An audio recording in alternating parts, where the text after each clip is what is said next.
Okay, good morning, students. So we have come to know how Yvonne exams to be conducted, and invigilator was appointed whose name was McClary, and he was a parson in the church. On the day of the examination, he had come. He was wearing a long overcoat and all, and there was a certain doubt in the mind of the governor. So governor has instructed Jackson that he is going even to check the invigilator, that by mistake invigilator might have brought any sharp object. Clear. And Yvonne might take advantage of that object, and he would harm himself or harm McClary, and then he would escape from the jail. So governor doesn't want to take any kind of chance, or he doesn't want to give Yvonne any opportunity that he should escape from the jail. So when Jackson was going through the stuff which was brought by McClary, clear, at that time what he saw. Do you mind telling me why you have brought this, sir? Clear. He held up a smallish, semi-inflated rubber tube. There was inflated means little bit the air was in that, such as the young child with a waist of about 12 inches might have struggled into. You thinking of going for a swim, sir? So there was a, after checking all the stuff of McClary, Jackson eyes caught on a semi-inflated rubber tube. He said, "Sir, are you going to go for a swimming after taking the exam of Yvonne?" McClary, he thought amiable means friendly, demeanor means behavior, manners was slightly ruffled. Ruffled means shaken by this tasteless little pleasantry. He was not happy the way Jackson had checked his stuff, and then he's asking about the rubber tube and then commenting on it that he might be going for a swimming.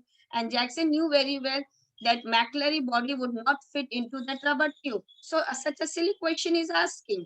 And he answered Jackson somewhat sourly. Means he was very angry. He was not in a good mood also, because when his things was being checked, it developed a taste of bad in him. A bad mood he got. "Oh, you must know I suffer from hemorrhoids." "You should know that I suffer from hemorrhoids." Hemorrhoids means piles. The people during the time of going in the morning, they find it difficult to ease themselves or freshen up themselves. And when I'm sitting down for any length of time, you know very well, I'm suffering from hemorrhoids. So I cannot sit on a hard surface. For that, I require a rubber tube to sit. "Very sorry, sir. I didn't mean to." The embarrassment was still reddening Jackson's cheek. Jackson was feeling very embarrassed. Why he had asked such a question from McClary? Might be McClary is suffering from some kind of problem. That's why he's carrying a rubber tube along with him. And when he came to know the reason about it, he felt very embarrassed. "I think I'll better keep this though." "Okay, keep." Then he found the paper knife at the bottom of the case. Case means suitcase. Then again he was searching. He found a paper knife. And he then said to McClary that for a security purpose, I'm going to keep this paper knife. "If you don't mind it, sir." McClary says, "No, I don't mind anything." It was 9:18 before the governor heard the voices again. It was clear that the examination was going to be more than a little late in getting underway. So how you will come to know that governor was getting everything, coming to knowing everything what was going inside Yvonne's cell? Yes, there was a phone which was kept outside the cell of Yvonne, which whose receiver was put down. Clear. And on the other side in governor office, the governor was holding a receiver. So from there he was giving instruction to Jackson and Stephen. And whatever the conversation was going on inside the cell of Yvonne, among Jackson, Stephen, Yvonne, and McClary, governor on the other hand, who was sitting in his office, he would hear those conversation, and based on those conversation, he was giving instruction to McClary and Stephen. "McClary, you have got a what?" "Yes, sir." "I will be telling you when to start, and again when you have 5 minutes left. All right?" McClary. There's a plenty more of this writing paper. Should you need it? McLeary said, there is plenty more you should write on the paper answer sheet before you start writing your question paper or answers. Now write the name of the papers 0211 in the top left hand corner. In the top right hand corner, write your index number 313. And in the box just below that, write your center number 271A, right? It was 9:20 a.m. McLeary, I'm not going to miss now. You can start with your exam. Not going to stay there, is he? McLeary, I don't know about that. So Yvonne was an objection having on something. So he asked McLeary, is that person going to stay here forever? McLeary saying, I don't know. Stephen, Mr. Jackson given me a strict instruction. So McLeary, Yvonne was having an objection of Stephen to be in his cell during the time of examination. But Stephen said, I can't do anything because it's an order of Jackson only that I had to be inside your cell when you are giving your exam. How am I surprised to concentrate on my exam with someone breathing down my neck? Cried, sorry, I didn't mean it. He said, how could I give an exam?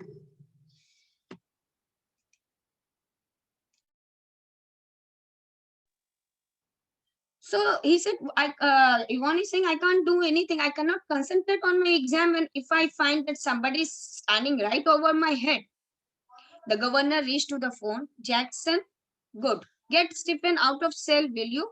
I think we are perhaps overdoing things. So governor, who was listening everything, the conversation which was going inside Yvonne's cell, he said, Jackson, tell Yvonne to be out of the, tell Stephen to be out of Yvonne's cell. Clear? And I think we are overdoing it. We are becoming more concerned about it.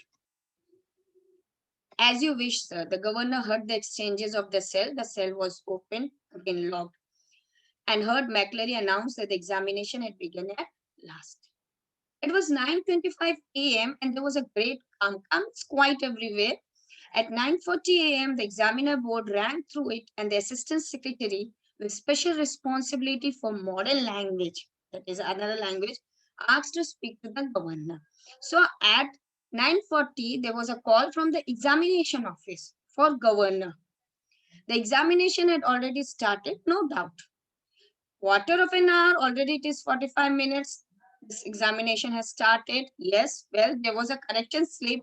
Some fool had forgotten to place an examination package. Very brief, put the governor place.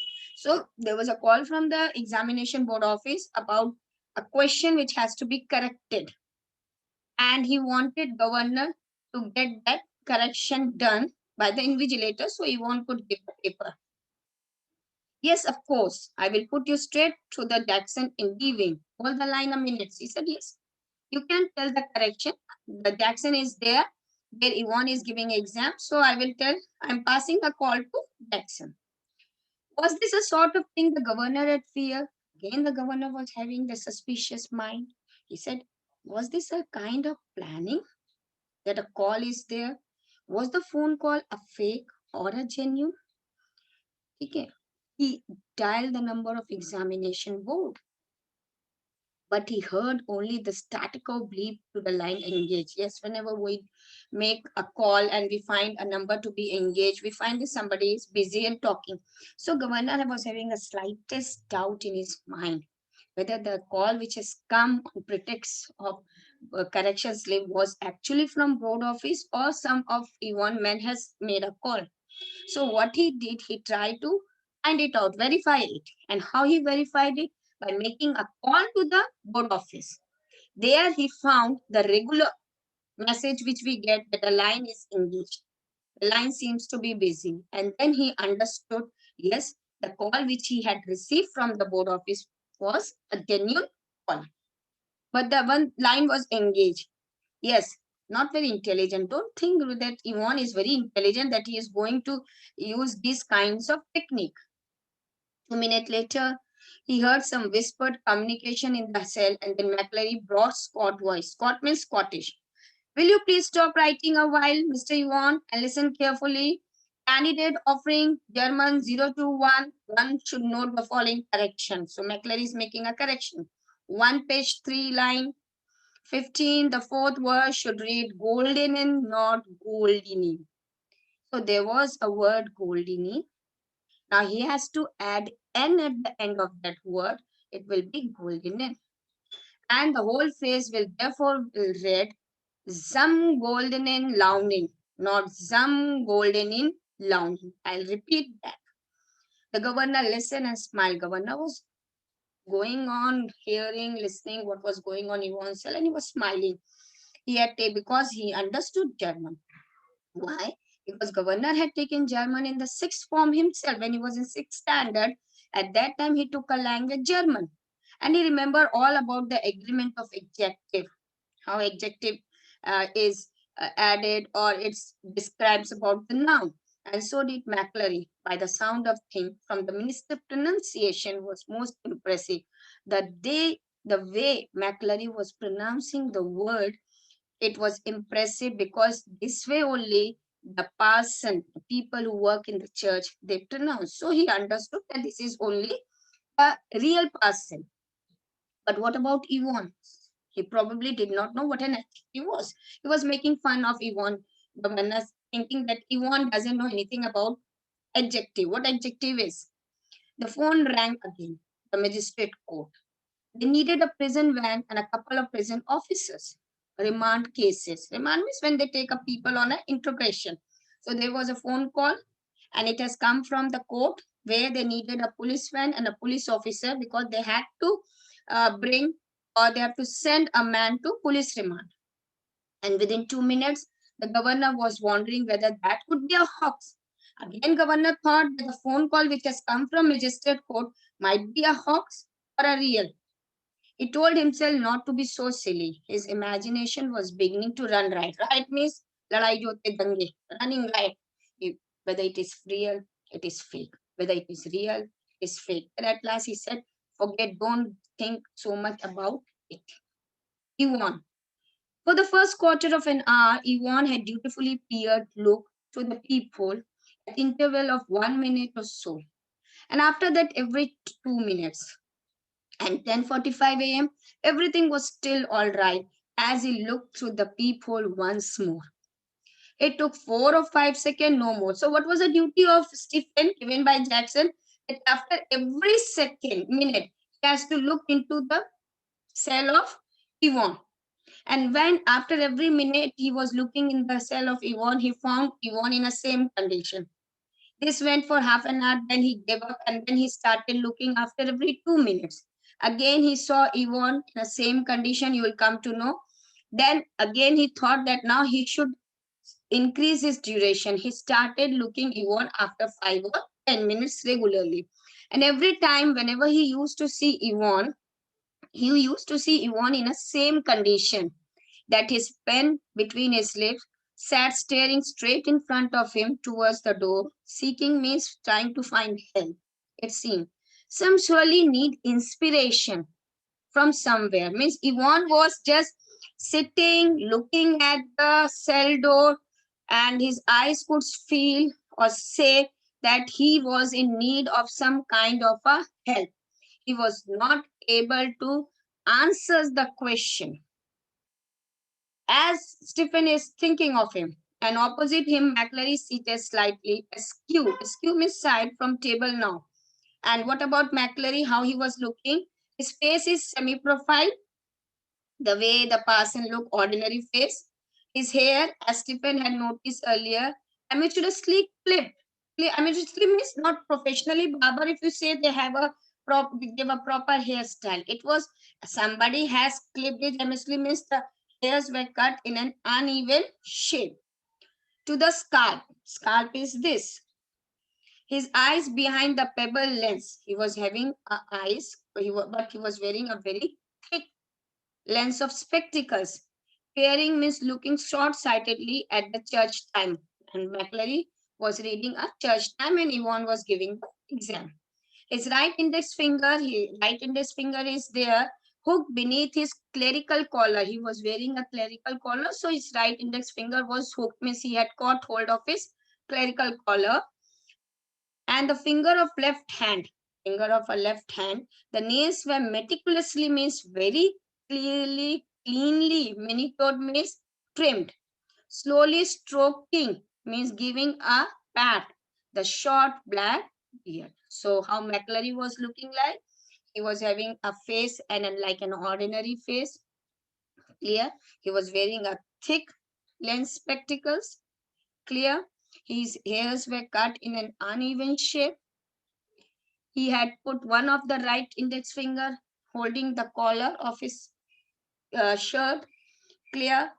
And he was his nails was very neatly trimmed, and time to time he was giving a pat or a stroke to his black beard. But later on you will come to know about the uneven haircut, the thick spectacle lens, the clerical collar, and a black beard. This is all which had been described about McClary is going to play a very important role in the escape of Yvonne. I think till here it is clear. Tomorrow again we will be doing it